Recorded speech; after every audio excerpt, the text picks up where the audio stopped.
The night Olivia Carter threw herself in front of a stranger, she had no idea she was standing between death and the most feared Mafia boss in New York. Rain pounded against the streets of Midtown Manhattan hard enough to blur skyscrapers into shimmering shadows, turning every traffic light into streaks of red and gold across the soaked pavement. Most people hurried home with their heads lowered, hoping to outrun the storm before it became even worse. Olivia Carter didn't have that luxury. At 28 years old, she had just finished another 12-hour shift with a community health outreach program that served people most of the city preferred not to notice. Her shoulders ached from carrying medical supplies all day, and the paper cup of coffee in her hand had gone cold nearly an hour ago, but she kept drinking it anyway. Sleep could wait. There had been an elderly veteran whose blood pressure had spiked after skipping medication to save money. A single mother who refused treatment until Olivia promised someone would watch her children. A frightened teenage runaway who needed stitches more than questions. Those faces stayed with her long after every shift ended. Compassion wasn't something Olivia switched on at work. It followed her everywhere. She adjusted the strap of her worn backpack and glanced toward the pedestrian signal. 20 seconds remained before the light changed. Plenty of time. Wind swept through the avenue, carrying another curtain of freezing rain that slapped against nearby buildings. Somewhere in the distance, sirens echoed across the city, blending into the endless soundtrack of New York after dark. She stepped off the curb, barely noticing the sleek black SUV waiting at the opposite intersection. To Olivia, it looked like every other expensive vehicle that filled Manhattan after business hours. She never imagined the man sitting inside commanded an empire powerful enough to make politicians nervous and criminals disappear. The traffic light turned green. The SUV began rolling forward. Then everything shattered. Sharp cracks ripped through the rain. 1, 2, 3. At first, Olivia thought construction equipment had exploded somewhere nearby. Then a car window burst into thousands of glittering fragments, and people began screaming. Panic spread faster than the storm itself. Businessmen abandoned briefcases. A woman pulled her daughter behind a concrete planter. Someone yelled, "Gun!" before sprinting across the sidewalk. Olivia's heartbeat slammed against her ribs. Every instinct told her to run, yet her eyes searched for the injured instead of the exits. Another volley of gunfire echoed between the buildings. The black SUV lurched sideways after one of its tires exploded, sliding across slick pavement before crashing against the curb.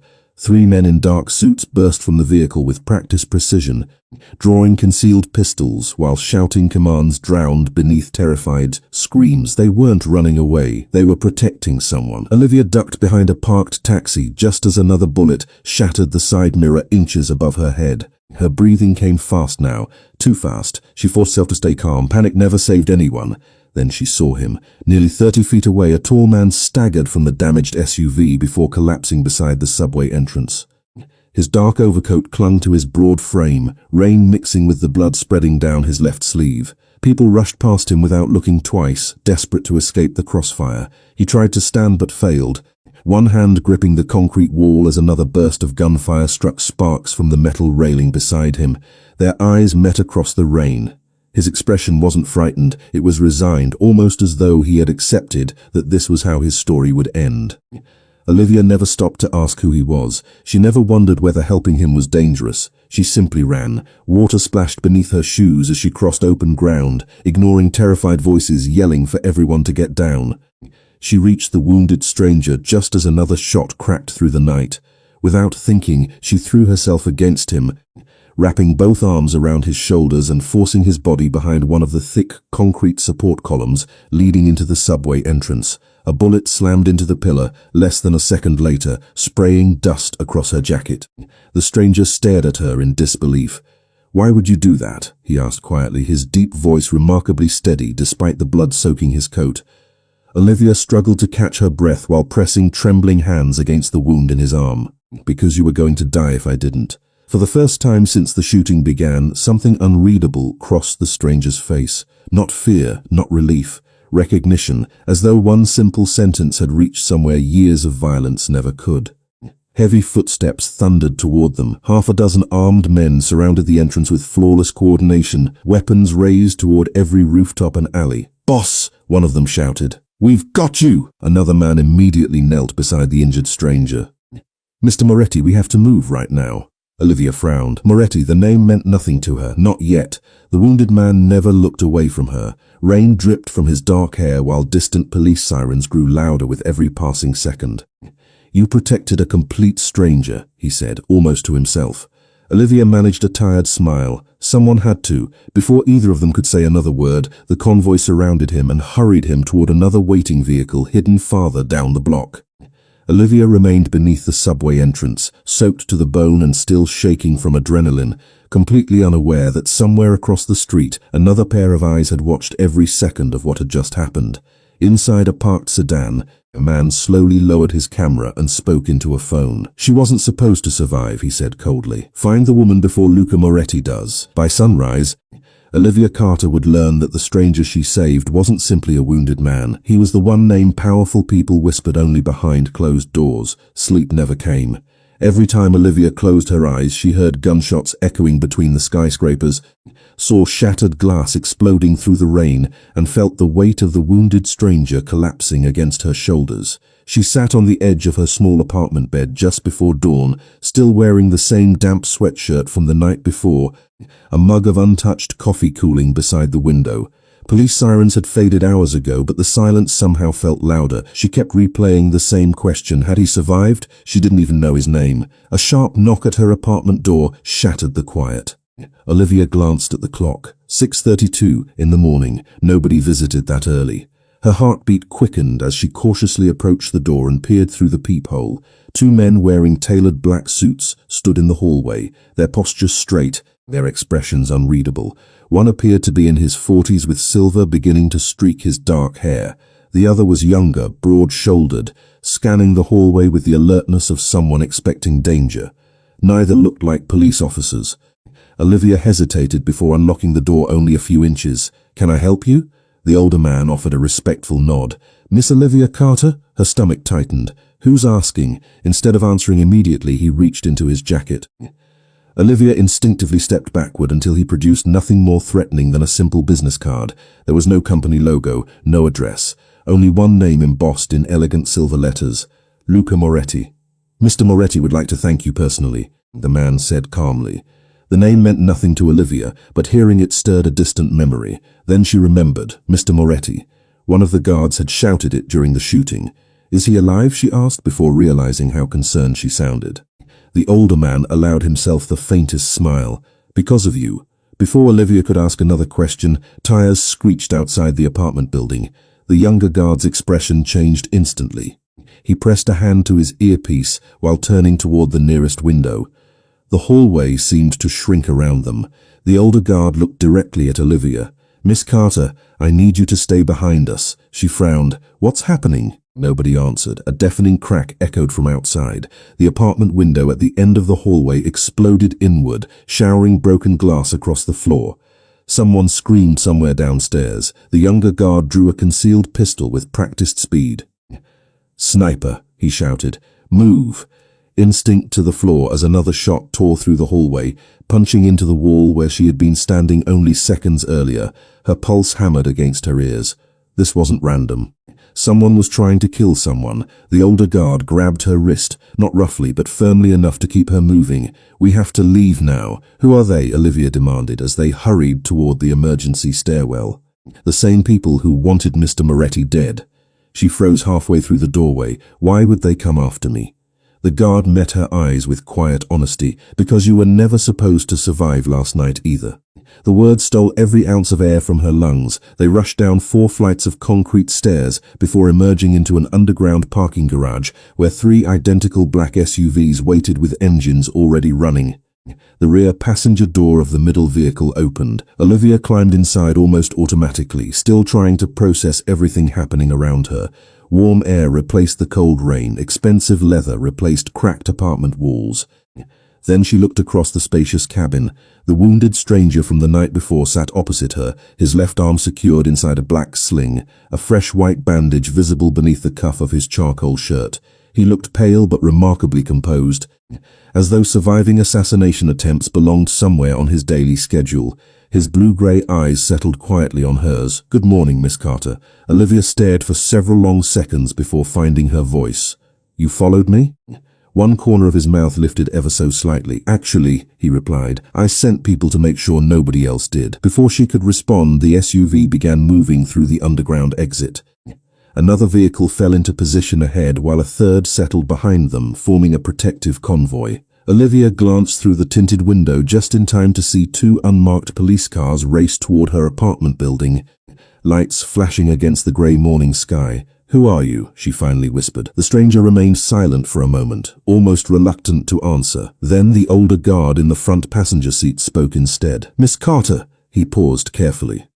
"The man who owes you his life is Luca Moretti." Olivia waited for the name to mean something. It didn't. The silence inside the vehicle lasted only a heartbeat before the driver quietly turned on the morning news. "Authorities continue investigating last night's Midtown shooting," the reporter announced. "Although officials have released few details, anonymous law enforcement sources believe the attack may be connected to organized crime. Multiple witnesses reported seeing members of the Moretti crime family exchanging gunfire." Olivia slowly turned back toward the man sitting across from her. The realization struck like another bullet. She hadn't saved an ordinary stranger. She had thrown herself in front of New York City's most feared Mafia boss. Olivia Carter thought the shooting had ended when the bullets stopped, but she was about to discover that surviving the attack had only made her the next target. The convoy moved silently through Manhattan's rain-soaked streets, its three black SUVs weaving through early morning traffic with practiced precision.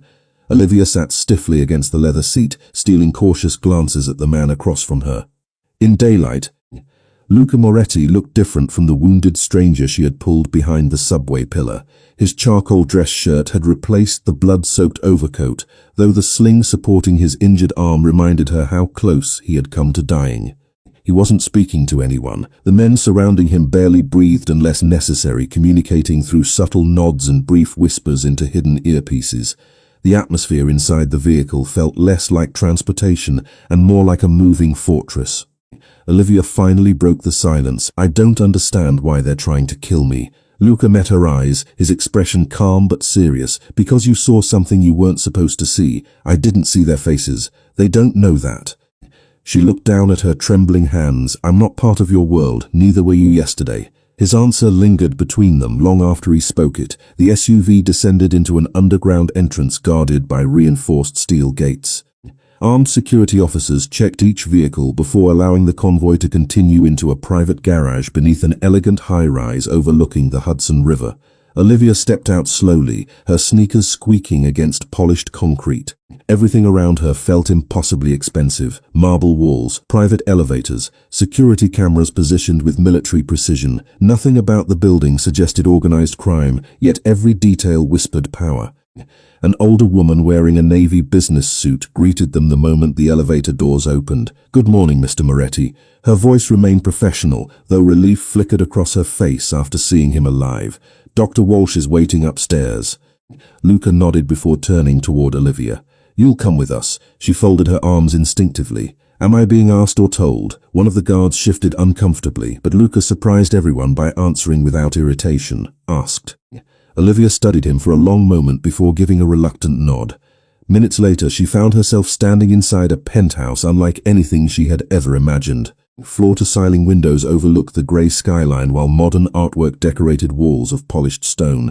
Yet despite its beauty, the apartment felt strangely empty. No family photographs, no personal clutter. No signs that someone actually lived there beyond necessity. Dr. Walsh carefully removed Luca's bandage, while Olivia remained near the window, trying not to watch. "The bullet passed clean through," the physician said after examining the wound. "And we'd be having a very different conversation." Luca simply nodded. "How long?" 2 weeks if you behave." One of the guards quietly laughed. The doctor smiled. "Which means closer to 4. Olivia couldn't help smiling herself. It disappeared moments later when another guard hurried into the room carrying a tablet. His expression immediately caught everyone's attention. "Boss," Luca looked up. "Talk. We found the security footage from Miss Carter's apartment." The room fell silent. The guard placed the tablet on the table and pressed play. Grainy surveillance video showed Olivia's apartment building just minutes before the guards arrived that morning. A man wearing a maintenance uniform calmly entered through the front door, carrying a toolbox. 30 seconds later, another camera caught him placing something beneath the stairwell railing before walking away. The footage ended there. "Where's the rest?" Luca asked quietly. "There isn't any," the guard swallowed. "The explosion destroyed the cameras." Olivia felt cold. "Explosion?" Another guard answered. "The stairwell." He looked directly at her. "If you had left your apartment alone this morning," he didn't finish the sentence. He didn't have to. Olivia imagined herself walking down those concrete stairs carrying her backpack, completely unaware that a bomb had been waiting beneath the railing. Her knees suddenly felt weak. Luca stood despite the doctor's obvious disapproval and crossed the room until he stopped beside her. "Look at me." She slowly lifted her eyes. "None of this is your fault. People are trying to kill me because I helped someone. People are trying to kill you because they failed to kill me." Before Olivia could answer, another phone began vibrating. Every guard in the room instinctively reached for concealed weapons. The oldest among them glanced at the screen before his expression hardened. "Boss," he hesitated. "It's Marco." Luca's jaw tightened almost imperceptibly. "Put him on speaker." A nervous male voice filled the room. "Luca, we've got a problem. Go on, someone leaked yesterday's route." Every face inside the penthouse turned toward the caller. Marco continued, his breathing uneven. "Only 6 people knew where your convoy would be." Silence settled over the room like a storm cloud. Olivia looked from one guard to another, realizing every man was quietly measuring everyone else. Trust had vanished in a single sentence. Luca's eyes narrowed, colder than she had yet seen them. "Then one of those 6 people," he said softly, "wanted me dead. No one spoke, no one moved." And for the first time since meeting Luca Moretti, Olivia understood that the greatest danger might not be waiting outside the building. It might already be standing inside it. Olivia Carter entered Luca Moretti's world believing the greatest danger waited outside the walls, but she was about to discover that Betrayal often wore an expensive suit and a familiar face. The silence inside the penthouse lingered long after Marco's call ended, thick enough that even the steady rain tapping against the floor-to-ceiling windows sounded unnaturally loud. No one reached for another explanation because none existed. If only 6 people had known Luca Moretti's route the previous night, then someone inside his trusted circle had delivered him directly into an ambush. Olivia watched the room carefully, noticing how each guard avoided looking at the others. Suspicion had spread through the penthouse faster than panic ever could. Luca remained perfectly still beside the conference table, his injured arm resting inside the sling, while his other hand slowly closed around the edge of the polished wood. His face revealed nothing, yet the subtle tightening of his jaw told Olivia everything she needed to know. He wasn't shocked, he was disappointed. "Everyone stays exactly where they are," Luca said calmly. His voice never rose, yet every person in the room immediately obeyed. "Nobody leaves this floor until we understand what happened." The older guard, whose name Olivia had learned was Matteo, stepped forward. "Boss, if there's a traitor inside the organization, keeping everyone together could make us vulnerable." Luca nodded once. "Separating everyone makes us blind." Neither had expected shouting, accusations, maybe even violence. Instead, she witnessed something far more unsettling: absolute discipline, the kind built over years of loyalty and fear. A young woman in a grey business suit entered quietly, carrying a tablet and several folders. She appeared to be in her early 30s, her blonde hair pulled neatly into a low bun. "You asked for yesterday's security report," she said, placing everything before Luca. "Emily," Luca acknowledged, closed the doors. The heavy glass doors locked automatically with a soft electronic click. Olivia couldn't help noticing that everyone seemed to trust Emily completely. She moved comfortably through the room, distributing documents while exchanging familiar nods with the guards.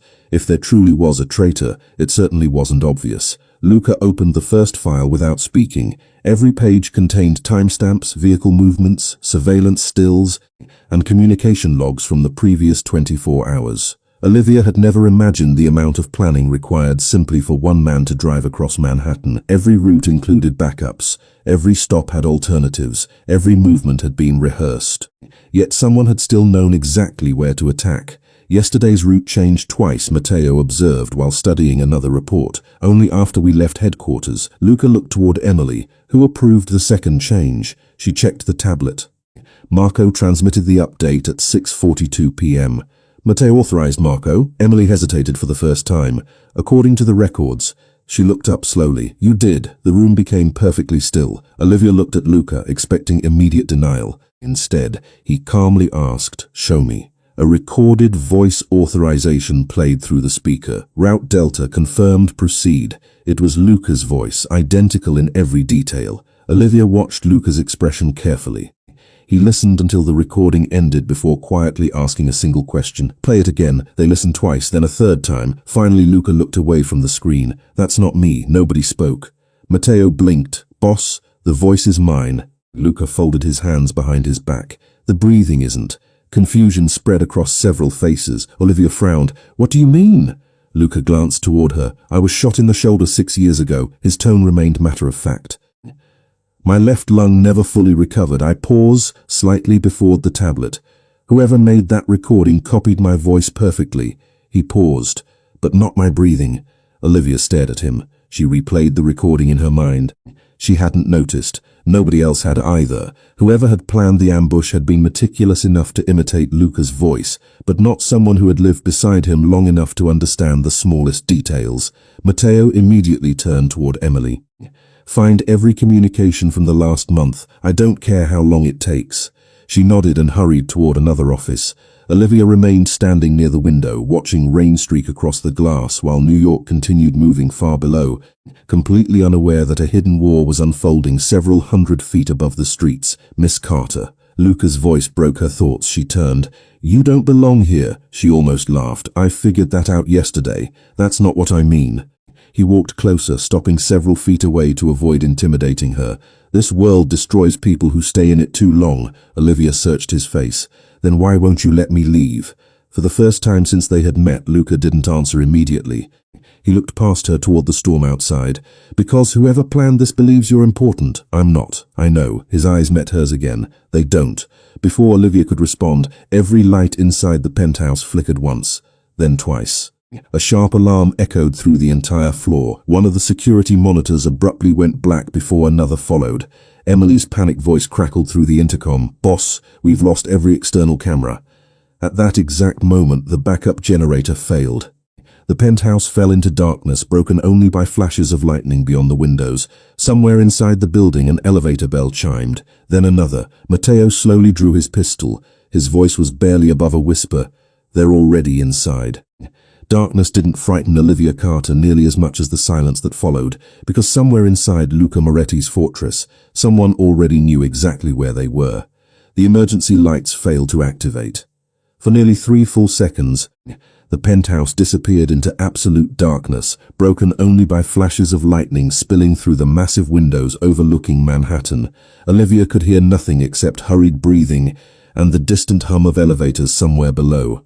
Then came the sharp, metallic click of several handguns being drawn at once. Protect the boss, Matteo ordered calmly, his voice low enough to avoid echoing through the apartment. Small tactical flashlights snapped on one after another, cutting thin white beams through the darkness without fully illuminating the room. The guards moved with remarkable discipline, each taking a different angle while avoiding crossing one another's lines of sight. No one shouted, no one panicked.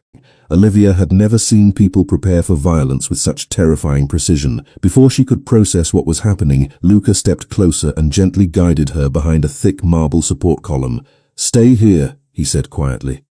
Olivia looked up at him in disbelief. What about you? A faint smile touched his face despite the situation. I'm harder to kill than I look, she almost argued, but another sound interrupted them. Ding. One of the private elevators had reached the penthouse floor. Every flashlight immediately shifted toward the polished steel doors. Nobody even seemed to breathe. The elevator doors slid open with a soft mechanical whisper. Empty. Matteo slowly approached, keeping his weapon raised while another guard covered the hallway. Inside the elevator rested nothing except a black leather briefcase positioned neatly in the center of the floor. Don't touch it, Luca said immediately. Matteo stopped. Another guard produced a compact inspection mirror from his jacket and cautiously examined the underside of the case without making contact. No visible wires, he whispered. That doesn't mean it's safe. Luca nodded once. Bring the robot. Olivia blinked. One of the younger guards allowed himself the smallest grin. Mr. Moretti believes in expensive insurance. Within moments, a small tracked inspection robot rolled from a nearby security closet, images, onto a handheld monitor. Olivia watched in fascination as it approached the briefcase inch by inch. The lid suddenly clicked open on its own. Every guard instinctively tightened their grip on their weapons. Instead of explosives, however, the case contained a single crystal chess piece, a white king. Beneath it lay a folded envelope sealed with black wax. Matteo carefully used the robot's mechanical arm to retrieve the letter before carrying it back across the room. Luca opened the envelope himself. Inside was a single sheet of thick, cream-colored paper. 5 words had been typed in perfect black ink. "Check your queen is next." Olivia felt a chill run down her spine. "What does that mean?" Luca folded the paper slowly. "It means whoever planned yesterday's attack wants me to know this has become a game." Matteo's expression darkened. "Should we move Miss Carter?" Luca looked toward Olivia instead of answering. She expected fear in his eyes after reading the threat. Instead, she found something else: regret. Before he could speak, the apartment lights flickered back to life. Monitors along the security wall rebooted one after another, displaying live camera feeds from outside the building. Emily hurried back into the room carrying another tablet, slightly out of breath. "Powers restored. We found the problem." She placed the device on the conference table. Someone remotely disabled the backup generator. Matteo frowned. "From outside?" Emily slowly shook her head. "No." She enlarged the building access logs. "The command came from inside our own network." Silence settled over the room once more. Olivia didn't need anyone to explain what that meant. Whoever had infiltrated Luca's organization wasn't merely leaking information anymore. They had complete access to the building itself. Emily opened another screen showing dozens of employee identification records. "There are 63 people with authorized access to this tower." Matteo immediately replied, "Reduce it to everyone with generator clearance." Emily typed quickly. The list dropped to 11 names, then to 7. Finally, 4. Olivia leaned forward without realizing it. 4 photographs appeared side by side across the screen: Marco, Emily, Matteo, and one man Olivia had never seen before: Director of Security Daniel Ross. Nobody spoke for several long seconds. Luca studied every photograph with unreadable eyes before quietly asking, "Where is Daniel?" Emily's fingers froze above the keyboard. She swallowed. "He never checked in this morning." Matteo was already speaking into his radio. "Lock every exit. Find him." Guards disappeared from the penthouse almost instantly. Olivia watched the room empty until only she, Luca, Emily, and Matteo remained. The silence felt different now, heavier, more personal. She looked at Luca. "Do you trust any of them?" His answer came without hesitation. "I trust who they were yesterday," toward Daniel Ross's photograph glowing on the monitor. Today, his voice became almost inaudible. "I'm no longer certain." At that exact moment, another notification appeared on Emily's tablet. An external camera positioned across the street from Olivia's apartment had finally finished restoring corrupted footage from the previous night. Emily opened the video automatically. The timestamp showed 23 minutes before the shooting. A black sedan pulled quietly into an alley across from the intersection. The driver's door opened. A man stepped out. Even through the grainy footage, Olivia immediately recognized the tailored suit: Marco. The room fell deathly silent as the video continued playing. The first betrayal Olivia Carter believed she had uncovered turned out to be exactly what the real traitor wanted everyone to see. Nobody spoke as the security footage continued playing across the massive monitor. Rain blurred the image, but the man stepping out of the black sedan wore the unmistakable face of Marco, one of Luca Moretti's most trusted advisors. Olivia instinctively looked toward Luca, disbelief, anything that might betray what he was thinking. Instead, his expression remained unnervingly calm. Matteo was the first to break the silence. "Boss, this footage was recorded 23 minutes before the attack." Luca didn't answer immediately. His blue-gray eyes stayed fixed on the screen until the recording reached its end. Marco disappeared into the alley, a small duffel bag, before the camera lost sight of him completely. Emily swallowed nervously. "Should I alert the field teams?" Luca finally spoke. "No." The single word surprised everyone in the room. Matteo frowned. "Boss, if Marco met the attackers, did you see him meet anyone?" Luca interrupted quietly. Matteo hesitated. "No." "Did you see him carrying a weapon?" "No." "Did you see him communicate with anyone?" Again, Matteo shook his head. Luca folded his arms carefully, mindful of the injury in his shoulder. "Then what we have isn't evidence." He looked around the room, making eye contact with each person. "It's a photograph placed inside a story someone else wants us to believe." Olivia watched the guards exchange uncertain glances. She realized something important in that moment. Luca wasn't simply protecting Marco. He was protecting the truth. There was a difference. Emily enlarged another section of the recording. "Wait." Everyone leaned closer. Near the edge of the frame, barely visible through the rain, another figure crossed the mouth of the alley. The person wore a dark baseball cap pulled low and carried a maintenance toolbox identical to the one seen outside Olivia's apartment earlier that morning. Before anyone could identify the face, the video distorted into digital static. "Freeze it," Luca ordered. Emily tried several times, but the damaged file refused to recover additional detail. Matteo exhaled sharply. "Someone corrupted the footage before we found it." Olivia stared at the frozen image. Something about the maintenance worker felt strangely familiar. Not the face, the posture. The way the person favored the right leg while walking, as though hiding an old injury.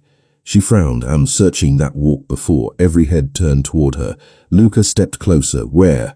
Olivia closed her eyes, replaying the previous morning in her mind, her apartment hallway, the two guards arriving, the sniper shot, then the building maintenance records posted beside the elevator. A man had been replacing ceiling lights 2 days earlier. He had limped exactly the same way. Her eyes snapped open. Matteo immediately grabbed his radio. "Send a team." Luca raised one finger, quietly. Matteo nodded and relayed the instruction. 20 minutes later, the first report came back. The building superintendent had never hired anyone to replace lights that week. The maintenance uniform had been fake. Even worse, security cameras showed the same man entering the building 3 separate times over the previous month. Always wearing a different company logo, Olivia felt a knot tighten in her stomach. "He was watching me before the shooting." Luca looked toward the rain beyond the windows. "No." His answer was calm but unsettling. He was waiting. Before Olivia could ask what he meant, another phone vibrated across the conference table. Emily answered this one. Her face lost all color within seconds. "Boss." She slowly lowered the phone. "Our team searched Daniel Ross's apartment." Matteo's jaw tightened.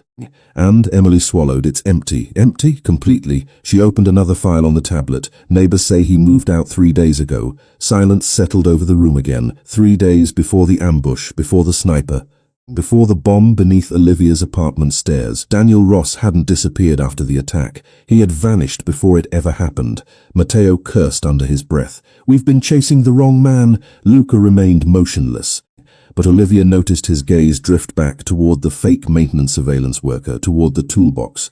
"No," Luca said quietly. "Daniel isn't the traitor." Matteo stared at him. "Then why run?" Luca's eyes narrowed ever so slightly. "Because someone wanted us to find an empty apartment."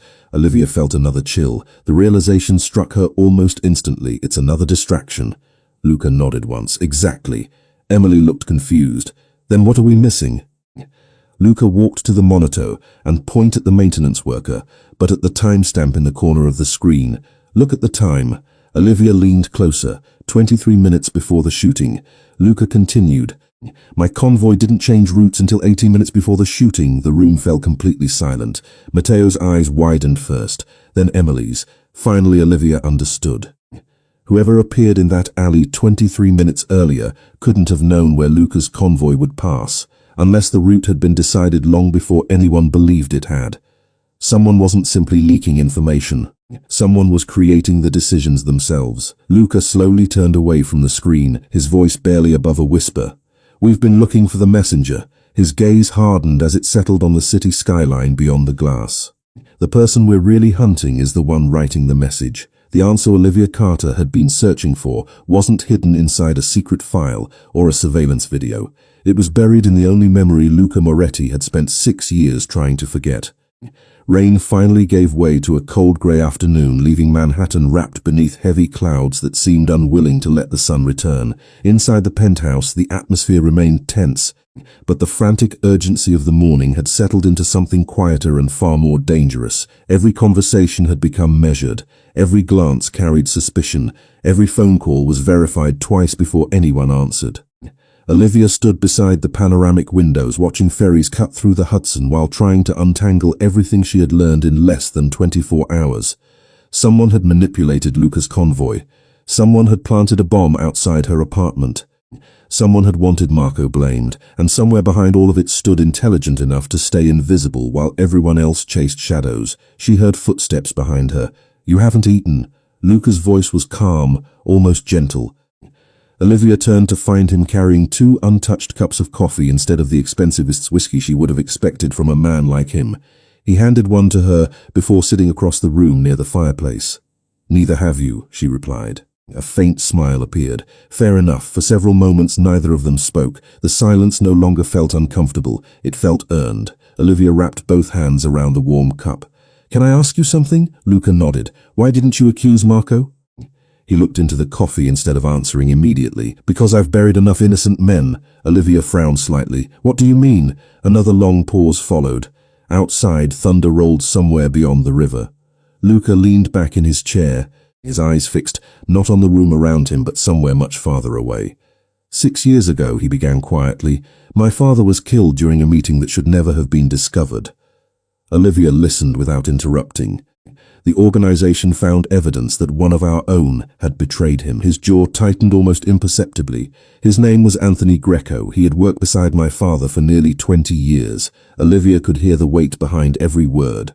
Everyone believed he had sold information. Luca slowly nodded, including me. The fire crackled softly between them. Anthony swore he was innocent until the very end. Olivia felt a knot forming in her chest. She already knew how stories like this usually ended. Luca confirmed it before she could ask. I gave the order. The room fell silent. 3 weeks later, he stopped, taking a slow breath before continuing. We discovered the real traitor had fabricated every piece of evidence. Olivia lowered her eyes. Anthony wasn't guilty.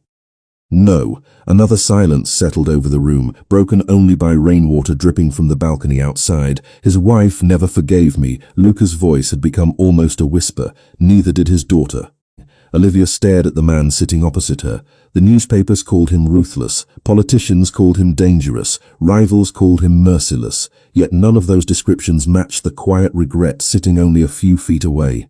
That's why you won't judge Marco without proof, she said softly. Luca met her eyes. One mistake like that is enough for an entire lifetime. Before Olivia could respond, Emily hurried into the room carrying an old cardboard archive box covered with dust. Boss! She looked slightly out of breath. We found something in the basement records. Matteo entered behind her and placed the box on the coffee table. Inside were dozens of paper files dating back more than 10 years, long before digital records had replaced handwritten reports. Emily carefully removed a faded personnel folder. This belonged to Anthony Greco. Luca stared at the name without touching it. Why now? Emily opened the folder and unfolded a yellowed incident report. Because someone accessed these archives yesterday morning. Matteo frowned. Yesterday? Emily nodded. Whoever came here wasn't looking for money. She turned another page. They were looking for this file. Olivia leaned closer. Several pages had already been removed long before anyone found the folder. Only one remained, a faded group photograph taken nearly 7 years earlier. 12 men stood together outside an old warehouse after completing what appeared to be a charity food distribution event. Anthony Greco smiled near the center. Luca, much younger, stood beside his father.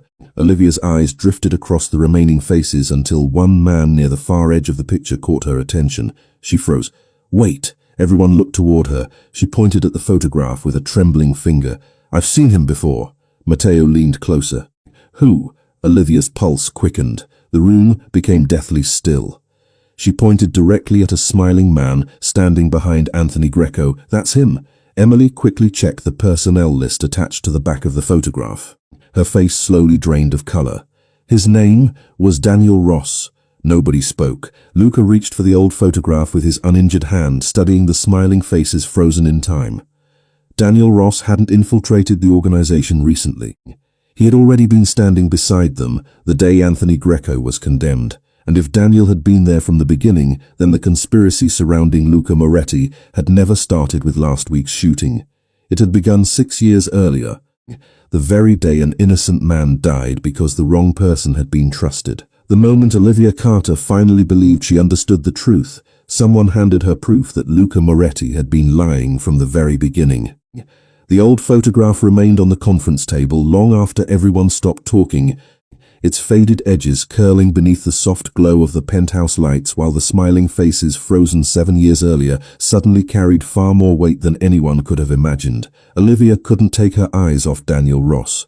In the photograph, he looked younger, almost ordinary, standing only a few feet behind Anthony Greco with one hand resting casually inside his coat pocket. Nothing about him suggested betrayal. Nothing hinted that he would one day become the center of a conspiracy stretching across years. Matteo quietly ordered every archived record connected to Daniel Ross and Anthony Greco to be brought upstairs, while Emily disappeared into the security office to recover additional personnel files. The penthouse became unusually quiet again. Luca stood alone beside the windows overlooking the Hudson, his reflection barely visible against the grey afternoon sky. Olivia watched him for several seconds before walking over. "You're blaming yourself again," she said softly. Luca didn't deny it. "I should have questioned more. You only acted on what you believed was true." He gave a faint, humorless smile. "History doesn't remember intentions." Before Olivia could answer, Emily hurried back into the room carrying another folder, this one sealed with a faded red security label. "Boss, this wasn't in the digital archive." She carefully placed the folder on the table. Someone hid it inside the physical records. Inside rested a handwritten interview transcript dated 6 years earlier, taken only hours before Anthony Greco's execution. Matteo's eyes moved quickly across the page before stopping halfway. His expression changed immediately. "Boss?" Matteo silently handed him the document. Olivia watched Luca's face as he read.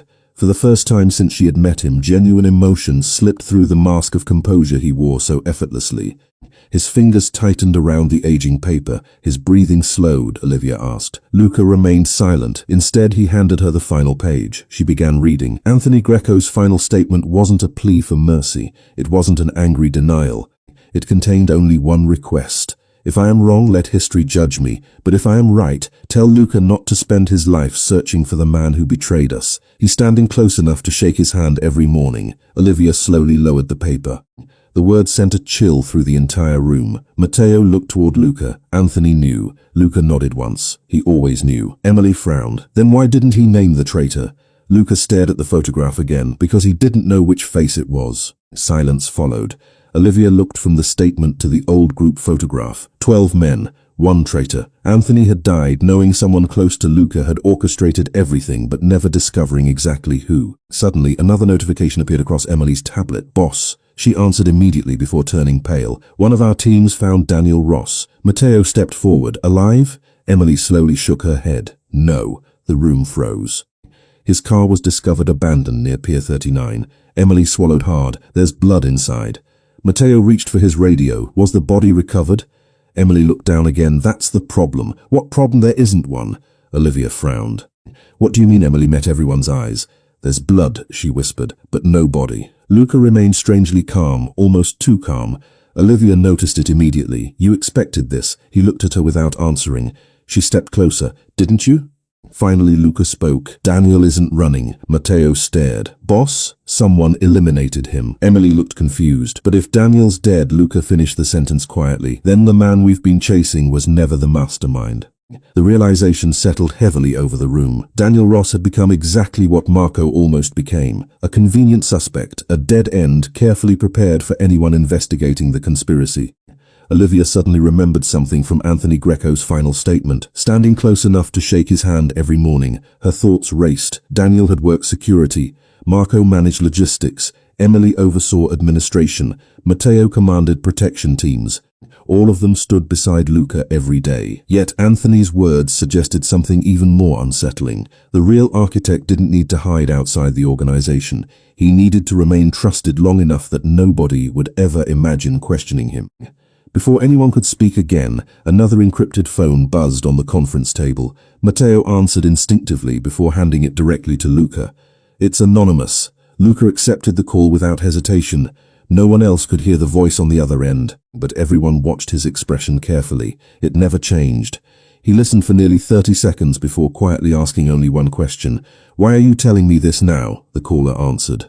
Luca's eyes shifted toward Olivia. Then the line went dead.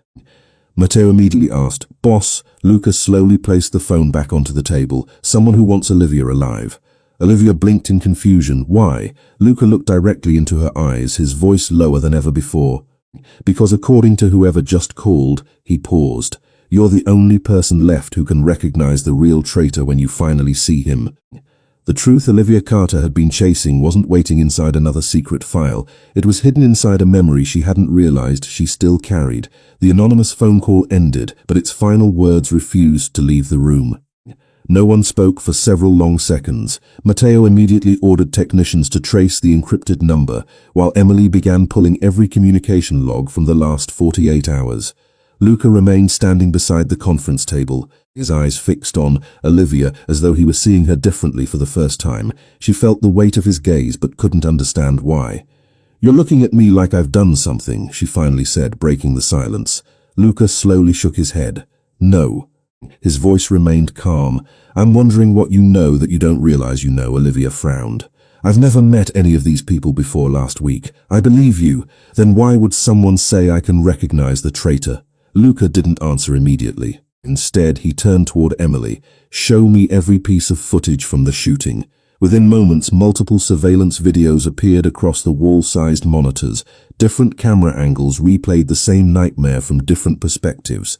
Rain, screaming civilians, the black SUV gunfire. Olivia watched herself appear in one frame, running toward the wounded stranger everyone else had abandoned. Another camera captured the attack from across the intersection. A third showed rooftops overlooking the street. Luca stepped closer to the screens. "Slow it down." Emily reduced the playback speed to 1/4. Olivia forced herself to watch every second. The first sniper fired. The SUV lost control. Guards exited. Luca stumbled toward the subway entrance. Then Olivia entered the frame. Everything unfolded exactly as she remembered until it didn't. "Stop!" Olivia's voice surprised even herself. Every monitor froze. Matteo looked over. "What is it?"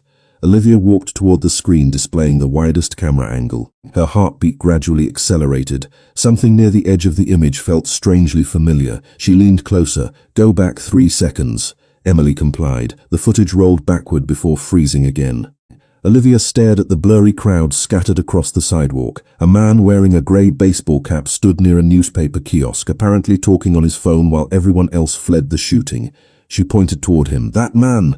Matteo narrowed his eyes. "What about him?" "He wasn't running." Emily enlarged the image, but heavy rain obscured most facial details. "Could just be frozen in shock," she suggested. Olivia slowly shook her head. "No," she pointed again. "Look at everyone else's feet." The room fell quiet as the image zoomed further. People were slipping on wet pavement. Some had dropped bags or umbrellas while trying to escape. But the man in the grey cap stood perfectly balanced, one hand holding his phone, the other resting casually inside his jacket pocket, calm, unhurried, watching. Luca folded his arms. "He's observing," Olivia nodded. "Not surviving." Matteo immediately ordered facial enhancement, but the rain and distance left the software unable to identify the man. Emily, too distorted. Olivia kept staring. Something else bothered her. Then she noticed it. Zoom in on his left hand. The image sharpened slightly. A silver ring caught the reflection of a traffic light. Olivia's breathing stopped. "I've seen that ring." Luca looked at her. "Where?" She closed her eyes, searching through the blur of the past 2 days. Then she remembered, the morning after the shooting, the hallway outside her apartment. One of the men helping evacuate residents after the sniper attack had worn the exact same signet ring. She opened her eyes immediately. "He was in my building." Matteo frowned. "One of our guards?" Olivia shook her head. "No." "Police?" Again she shook her head. Emily quickly searched municipal records. There were 14 first responders assigned to that location. Matteo cursed quietly. "Too many." Luca remained focused on Olivia. "Would you recognize him again?" She hesitated. "I think so. Think or no." Olivia looked back at the frozen image. The rain blurred the man's face, but not the way he carried himself, not the confidence, not the posture. "I'd know him if I saw him standing in front of me." Before anyone could continue, another alert appeared across Emily's monitor. Building security had completed a routine facial scan of everyone entering the tower that afternoon. Hundreds of visitors scrolled rapidly across the screen. Delivery drivers, maintenance workers, executives, cleaning staff. Emily filtered the list automatically, searching for suspicious entries. Then her hands froze above the keyboard. "Boss," everyone turned. One visitor had entered the building less than 30 minutes earlier using perfectly valid credentials issued to a contracted elevator technician. His face matched no employee record. His badge had already been deactivated remotely. More unsettling still, the timestamp showed he had never left the building. Matteo immediately reached for his radio. "Lock every floor." Security teams responded at once. Elevators stopped, exit doors sealed. Olivia stared at the visitor's still image displayed across the monitor. The technician wore a navy cap pulled low over his eyes. Most of his face remained hidden, but when Emily enlarged the frame, a flash of polished silver appeared beneath his sleeve, a signet ring, the same one Olivia had seen during the shooting. The same one she remembered from her apartment building. Her voice came out almost as a whisper. "He's here." The room erupted into motion, but before anyone reached the door, every light inside the penthouse dimmed once again. Then the fire alarm began screaming through the entire tower. The man hiding inside Luca Moretti's tower never intended to escape. He came there to make sure one person never walked out alive. The piercing scream of the fire alarm echoed through every floor of the high-rise, replacing the quiet tension inside the penthouse with immediate, controlled urgency. Red emergency lights flashed across polished marble walls while automated announcements instructed everyone to evacuate using the stairwells. Olivia instinctively flinched at the deafening noise, but what unsettled her most wasn't the alarm itself. It was Luca's reaction. He didn't move. He didn't even glance toward the nearest exit. Instead, his blue-gray eyes remained fixed on the security monitor displaying the disguised elevator technician. "It's a diversion," he said calmly. Matteo had already drawn his pistol. Agreed. Emily's fingers raced across the keyboard, pulling up live camera feeds from every corridor inside the building, one after another, screens filled with streams of frightened office workers pouring into emergency stairwells. Security officers attempted to direct the evacuation while maintenance staff rushed toward the control room to verify whether the alarm had been triggered by smoke or sabotage. Then Emily frowned. "That's impossible." "What?" She enlarged one of the camera feeds from the 26th floor. Hundreds of employees hurried toward the exits, but one man stood completely still near the elevator lobby. Baseball cap pulled low, hands resting calmly in his pockets while everyone else rushed past him. Olivia's breathing caught instantly. "That's him." Matteo immediately spoke into his radio. "Target located. 26th floor. East elevator lobby. Team Bravo, intercept the stairwell." Static answered first, then one of the guards replied, "Moving now." The camera continued recording. The technician slowly looked upward, almost directly toward the security camera watching him. Then, to everyone's surprise, he smiled. Not nervously, not desperately, confidently, as if he had expected them to find him. He lifted one hand toward the camera, tapped two fingers against the brim of his cap, then walked away before disappearing around the corner. "Run that back," Luca ordered. Emily replayed the footage. Olivia watched carefully, but this time something else caught her attention. "Stop!"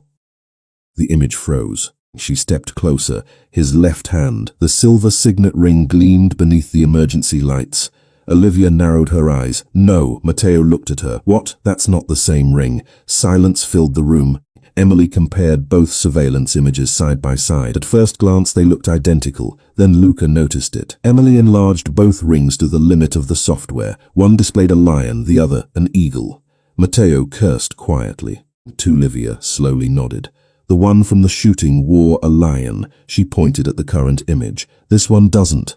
Luca's expression hardened. "We've been following the wrong target." Before anyone could react, a gunshot cracked through one of the security speakers, then another. Emily switched camera feeds. Team Alpha had reached the 26th floor. Smoke filled the hallway. Two guards took cover behind concrete pillars while another lay wounded beside an overturned cleaning cart. The disguised technician was nowhere to be seen. "Report," Matteo barked into his radio. Heavy breathing answered. "Negative visual." Another burst of gunfire interrupted the transmission. "Target used smoke grenades." Olivia stared at the monitor. Smoke, fire alarm, fake technician. Everything had been carefully designed to divide Luca's security teams across the building. "He's buying time," she whispered. Luca turned toward her immediately. "For what?" Olivia's thoughts raced. "If this man isn't the one I saw during the shooting," she looked back at the screen, "then the real one is somewhere else." Every face inside the penthouse changed at once. "Boss," his voice became urgent. "This entire attack is a distraction." Luca was already moving toward the security wall. "Emily?" "Yes?" "Show me every camera covering this floor." Dozens of feeds appeared simultaneously. Hallways, private conference rooms, service entrances. Nothing looked unusual. Then one small camera positioned outside the private archive room flickered. Just once, Emily froze the frame. A figure dressed as another security office door before the feed abruptly cut to black. Olivia's pulse accelerated. The archives. Luca nodded slowly. Anthony Greco's files. Matteo immediately grabbed his radio again. Archive room. Move. But no answer came. Filling the building suddenly dissolved into harsh static. Emily checked the network. Her face drained of color. Boss, she looked up. Every internal radio frequency has been jammed. The penthouse fell silent except for the relentless fire alarm echoing through the tower. Luca reached into a hidden compartment beneath the conference table and removed a compact pistol, checking it with calm, practiced movements before sliding it into the back of his waistband. Then he looked at Olivia. She met his eyes without hesitation. No, Matteo immediately objected. Miss Carter, if whoever's in that archive room is looking for the same files we've been chasing, Olivia interrupted, then they already know something we don't. Luca studied her for several long seconds. Finally, he gave the smallest nod. Stay behind me. Olivia answered with a quiet nod of her own. Together they stepped into the empty hallway where flashing red emergency lights painted long shadows across polished marble floors. Somewhere deeper inside the building, another single gunshot echoed through the silence. Then came a sound far more unsettling, a slow clap. One person calmly applauding, waiting for them to arrive. The man applauding in the darkness wasn't celebrating victory. He was welcoming Luca Moretti to the moment he had spent 6 years carefully preparing. The slow, deliberate clapping echoed through the empty corridor, each sharp sound bouncing off polished marble walls, while the fire alarm continued screaming somewhere deeper inside the tower. Red emergency lights pulsed overhead, washing everything in flashes of crimson before fading back into darkness. Olivia instinctively moved closer behind Luca, her heart beat loud enough that she could barely hear her own breathing. Matteo and 2 remaining guards advanced cautiously, their weapons raised toward the long hallway leading to the archive room. Show yourself, Matteo ordered. Silence followed. Then a calm male voice drifted through the corridor. You always did send other people first, Luca. Luca's expression never changed, but Olivia noticed his shoulders stiffen ever so slightly. He recognized the voice. Come out, Luca replied quietly. You've hidden long enough. A faint chuckle answered him. Not hidden. The voice echoed again. Impossible to pinpoint. Patient. Emily remained inside the security room, desperately trying to restore communication while watching the hallway through surviving surveillance cameras. Static still flooded every radio channel. Whatever system had jammed the building remained active. Matteo signaled one guard toward the left corridor while he covered the right. Luca continued walking forward without hesitation. Olivia followed despite every instinct telling her to turn back. The archive room door stood half open at the end of the hallway. One hinge had been blasted apart. Paper files covered the floor like fallen leaves, scattered by someone searching in a hurry. Luca stepped inside first. Filing cabinets stood open. Drawers had been emptied, shelves overturned. Decades of carefully preserved records now lay mixed together beneath broken glass. Olivia slowly entered behind him, scanning the room until something caught her attention. One folder rested alone on the center table, untouched, perfectly aligned, as though it had been placed there intentionally. Don't touch it, Matteo warned. Luca approached carefully before opening the folder himself. Inside rested a single photograph. Olivia immediately recognized it. The same group picture taken 7 years earlier after the charity event. Only this copy was different. One face had been carefully cut away with a razor blade. Daniel Ross. Nothing else had been altered. Luca stared silently at the missing space where Daniel's face had once been. He wants us to stop looking at Daniel, Olivia whispered. Luca nodded once, because Daniel was never the answer. Before anyone could continue, another voice came from the hallway, much closer this time exactly. Matteo spun toward the doorway, weapon raised. A man stepped into view wearing an immaculate dark suit instead of the maintenance uniform from the security footage. His silver hair was neatly combed, his posture relaxed. He looked more like an experienced attorney than a killer. Most unsettling of all, he smiled as though greeting old friends. Good evening, Luca. Olivia searched his face desperately. It wasn't the man from the shooting. It wasn't Daniel Ross. She had never seen him before. Matteo's voice hardened. The stranger ignored him completely. His attention never left Luca. You've been chasing ghosts? Luca's eyes narrowed. Who are you? The man almost seemed amused by the question. Silence settled over the ruined archive. Anthony Greco trusted me too. Luca took one slow step forward. Name. The stranger smiled again. Names are dangerous. Olivia watched the exchange carefully. Something about the man's confidence felt unnatural. He wasn't acting like someone trapped inside a secured building surrounded by armed guards. He behaved like someone who already knew how this meeting would end. Then she noticed it. His left hand rested casually against the edge of the table. A polished silver signet ring reflected the flashing emergency lights. Her breathing stopped a lion. The exact same engraving she had seen through the rain on the night of the shooting. The same ring, the same calm posture, the same measured movements. Every forgotten detail rushed back at once. Olivia looked directly into Luca's eyes. It's him. The stranger's smile faded for the first time, very slightly, almost imperceptibly, but Luca saw it too. Without taking his eyes off the man, he spoke softly. Olivia, I'm sure.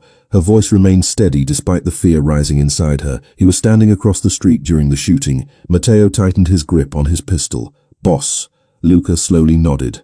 I know. Before anyone could move, the stranger sighed quietly, almost disappointed. I had hoped it would take longer. His right hand disappeared inside his jacket. Matteo shouted.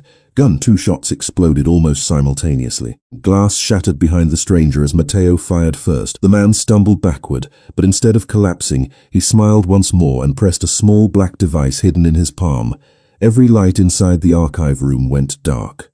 A deafening explosion erupted somewhere below the building, shaking the entire tower from its foundation. The floor lurched violently beneath their feet. Filing cabinets crashed sideways. Ceiling panels rained onto the ground.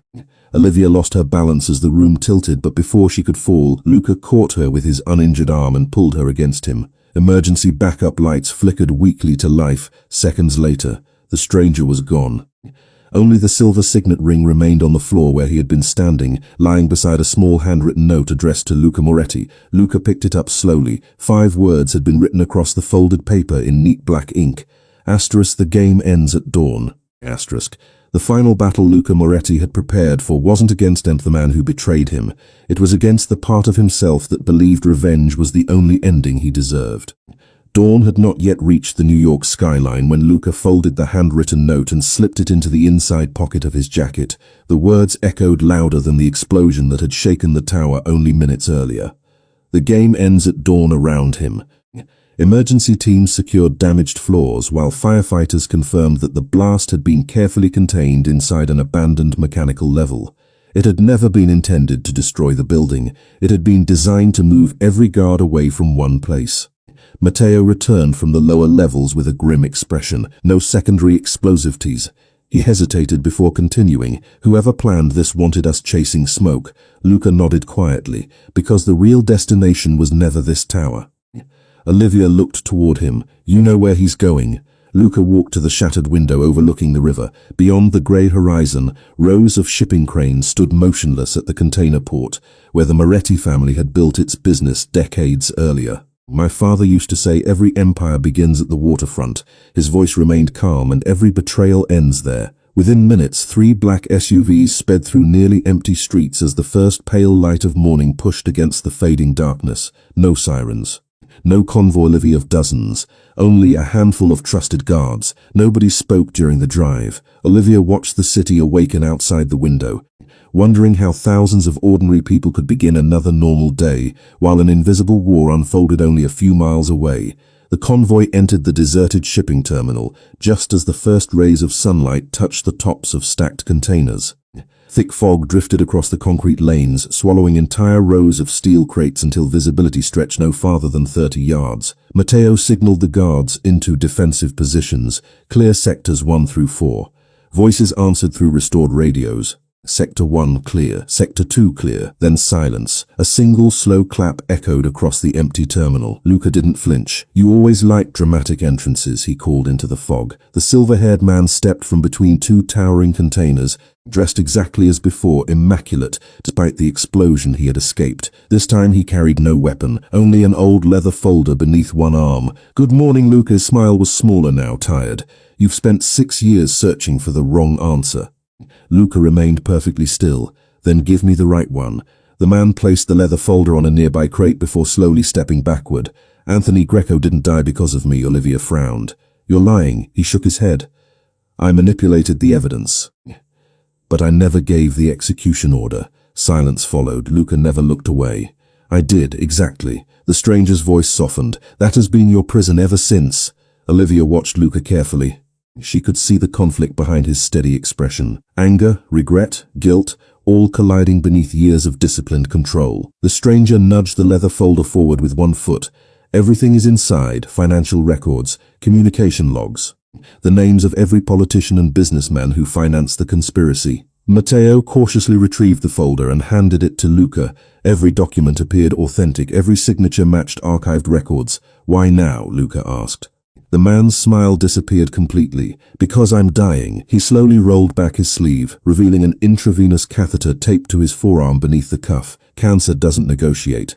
Olivia's heartbeat slowed. Nothing about this ending matched what she had expected. Then why start any of this? She asked. The man looked toward the harbor. Because powerful men convinced themselves that peace would destroy profit. His eyes returned to Luca. Your father refused to play their game. Another long silence settled between them. Finally, the stranger reached inside his coat. Matteo instantly raised his weapon. Don't, but instead of a gun. The man removed a silver signet ring engraved with the lion Olivia recognized immediately. He placed it gently beside the leather folder. This symbol created enough ghosts. He looked directly at Luca. Don't create another. Before anyone could stop him, he stepped backward toward the edge of the concrete pier. The tide crashed quietly against the support columns below.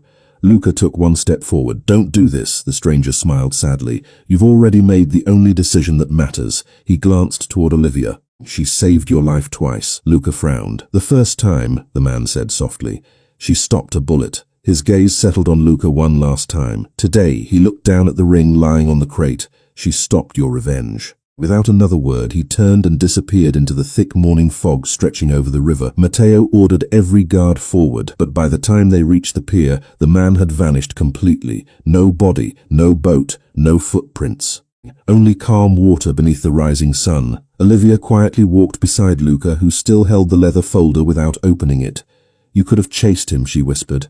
Luca looked at the brightening skyline before answering. No, his voice carried a peace she had never heard before. I finally chose to stop letting the past decide who I become.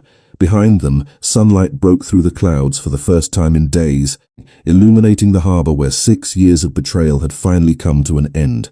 The greatest gift Olivia Carter ever gave Luca Moretti was never saving his life. It was giving him a reason to believe his soul could still be saved. 3 months passed before New York finally felt ordinary again. Autumn replaced the endless storms that had shadowed the city, painting Central Park in shades of amber and gold while morning sunlight filtered gently through rows of aging maple trees. Headlines that had once speculated about explosions, organized crime, and mysterious disappearances slowly faded beneath newer stories. Investigations continued behind closed doors, but for the first time in years, Luca Moretti no longer woke expecting another betrayal before sunrise. The leather folder left behind at the harbor had changed everything. Every document inside had been authentic. Hidden financial networks collapsed. Corrupt officials quietly resigned before arrests could follow. Several criminal organizations that had secretly financed years of violence disappeared almost overnight as federal investigations spread across multiple states. Yet none of those victories brought Luca the peace he had expected. Peace arrived somewhere much quieter. It arrived one ordinary Tuesday morning when he walked through the front doors of the same community health clinic where Olivia Carter had worked long before their lives collided beneath gunfire. Nothing about the building impressed anyone passing outside. The paint along the entrance had begun to fade. The waiting room furniture had clearly been repaired more than replaced. Children's drawings covered one hallway, while volunteers prepared boxes of donated food near the reception desk.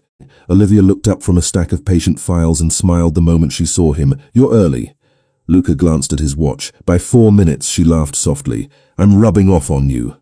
Months earlier, he would never have imagined waiting patiently on a wooden chair inside a neighborhood clinic, simply to drive someone home after work. Yet somehow those quiet routines had become more valuable than every luxury his former life could purchase. Power had once measured itself through influence, wealth, and fear. Now it measured itself by something much smaller. The ability to enjoy an ordinary afternoon without listening for gunfire. Olivia finished speaking with her last patient before joining him outside. The air carried the crisp scent of approaching winter, while children played beneath trees across the street. Neither of them hurried toward the waiting car, they simply walked. "Have you heard anything?" Olivia finally asked. Luca understood exactly who she meant. The silver-haired man had never been found. No confirmed sightings, no body, only silence. He shook his head. Olivia nodded thoughtfully. Somehow that answer no longer troubled either of them. Some questions belonged to history. Not every ending required another chase. They continued through Central Park until they reached the small stone bridge overlooking a quiet lake. Morning light shimmered across the water exactly as rain had once shimmered across the pavement on the night they first met. Luca rested both hands against the railing. "I've been meaning to answer something."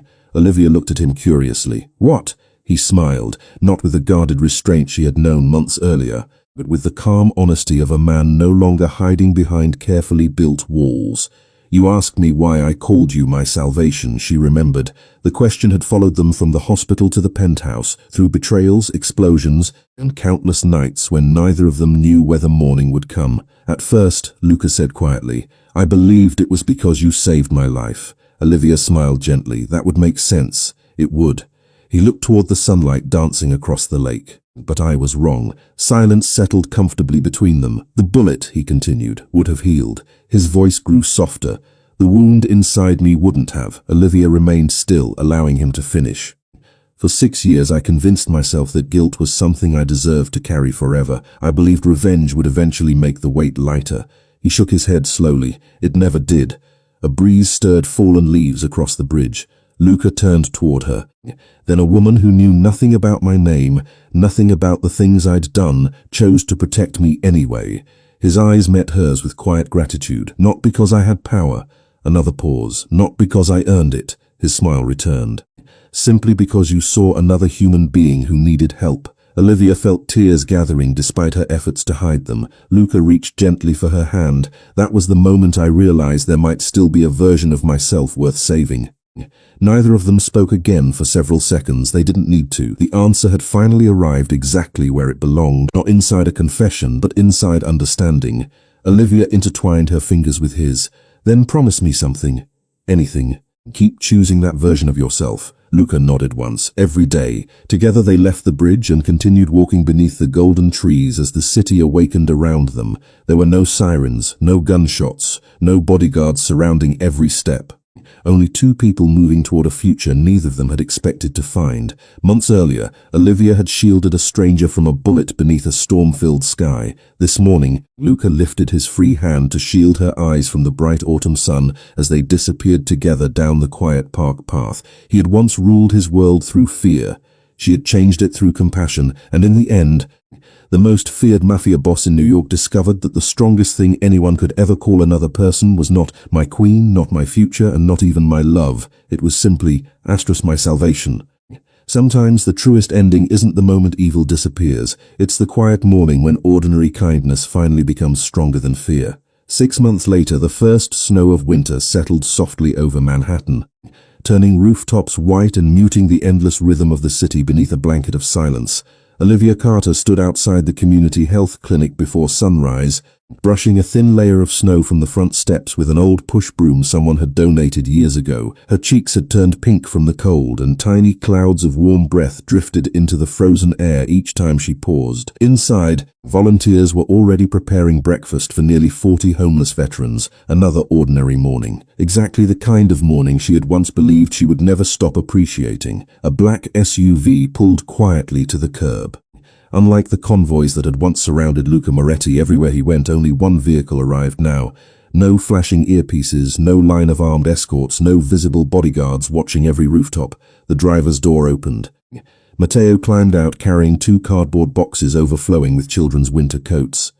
"I still don't understand how these things multiply," he muttered. Olivia laughed. "Because every time you bring 20 coats, Luca quietly buys another 40. Matteo shook his head with exaggerated disappointment. "The old Luca would have purchased another warehouse, and the new Luca? He argues with accountants over blanket prices." She smiled. "I like the new one better. So do I." He meant it. There had been a time when Matteo measured success by how many enemies failed to reach Luca. Now he measured it by how many mornings passed without anyone drawing a weapon. It turned out those were better victories. Much better. A second door opened. Luca stepped onto the snowy sidewalk carrying nothing more threatening than a large tray of coffee balanced carefully between both hands. Olivia raised an eyebrow. "You carried those yourself? I wasn't willing to trust Matteo. I heard that." Matteo called while lifting another box. "You were supposed to." Their laughter echoed across the quiet street. For a brief moment, nobody looked like survivors of a hidden war. They simply looked like friends beginning another workday. Inside the clinic, children immediately surrounded Matteo after spotting the boxes. "Are those really for us?" "They're for whoever promises not to throw snowballs at me," he answered. 3 small hands instantly disappeared behind tiny backs. Olivia laughed again. Luca watched her from across the room. He had spent most of his life believing power meant controlling fear. She had taught him something entirely different. Real strength created safety, not silence. Emily entered several minutes later, carrying a thick envelope marked with the seal of the United States Department of Justice. "I thought you'd want to read this together." The room grew quieter. Luca accepted the envelope but didn't open it immediately. Instead, he looked toward Olivia. "You first." She carefully unfolded the official letter. Several pages detailed the final results of the federal investigation launched after the documents recovered from the harbor. More than 30 corrupt officials had been convicted. Illegal financial networks worth hundreds of millions of dollars had been dismantled. Dozens of victims' families had finally received answers that had been buried for years. Near the final paragraph, Olivia stopped reading. "What is it?" Emily asked softly. Olivia smiled. They officially closed Annie Greco's case. Silence settled gently around the room. Luca slowly lowered his eyes. Anthony Greco. For 6 years that name had carried nothing except regret. Now another page rested beneath it. A formal declaration acknowledging that the evidence leading to Anthony's execution had been fabricated. Too late to save his life, but not too late to restore his name. Luca closed his eyes for only a moment. Sometimes justice arrived long after forgiveness had already begun. That afternoon, the 4 of them drove together to a quiet cemetery overlooking the Hudson. Fresh snow covered nearly every headstone. Anthony Greco's grave remained simple. No elaborate monument. Only polished grey stone. Luca knelt without speaking. From his coat pocket he removed a small brass nameplate. It had once rested outside Anthony's office many years earlier. He had kept it all this time, not because he deserved to, because someday he hoped to return it. He placed it gently against the headstone. "I'm late," he whispered. The winter wind carried away the words. Perhaps that was enough. Behind him, Olivia rested one hand lightly against his shoulder. Nothing needed to be added. Some apologies belonged more to silence than conversation. As they prepared to leave, an elderly woman slowly approached along the snow-covered path. She walked with the careful determination of someone who had carried heavy memories for far too long. Matteo immediately recognized her. "Mrs. Greco." Luca quietly stepped forward. "If you wish me to leave," she raised one hand before he could finish. For several long moments she simply looked at him. Years ago, that same woman had watched him order the death of her husband. No words could erase that history. Finally she spoke. "Anthony used to say guilt can become another form of pride." Luca frowned slightly. "I never understood what he meant." He said some people hold on to guilt because it's easier than changing. The words settled between them. Mrs. Greco looked toward Olivia. "He also believed that if you were ever given another chance..." Her eyes returned to Luca. "You should spend the rest of your life becoming someone the dead would recognize." A tear escaped before Luca could stop it. The elderly woman stepped closer. Then, after 6 impossible years, she embraced him, only briefly, only once. But it was enough. When she finally stepped away, she smiled toward Olivia. "Thank you." Olivia blinked. For what? For bringing him back. Not back from the bullet, back from himself. Months later, stories about Luca Moretti gradually disappeared from newspapers. Businesses once connected to violence quietly changed ownership. Several charitable foundations began funding neighborhood health clinics throughout New York. None of them carried the Moretti name. That had been Luca's decision. Compassion didn't need branding. It simply needed room to grow. On another snowy evening, after the clinic had finally closed, Olivia locked the front door and found Luca waiting beneath the old street lamp across the sidewalk. He wasn't holding flowers. He wasn't carrying an expensive gift. Instead, he held something much smaller, a worn paper cup.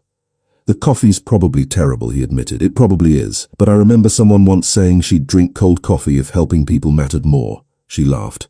"I really said that?" "You did."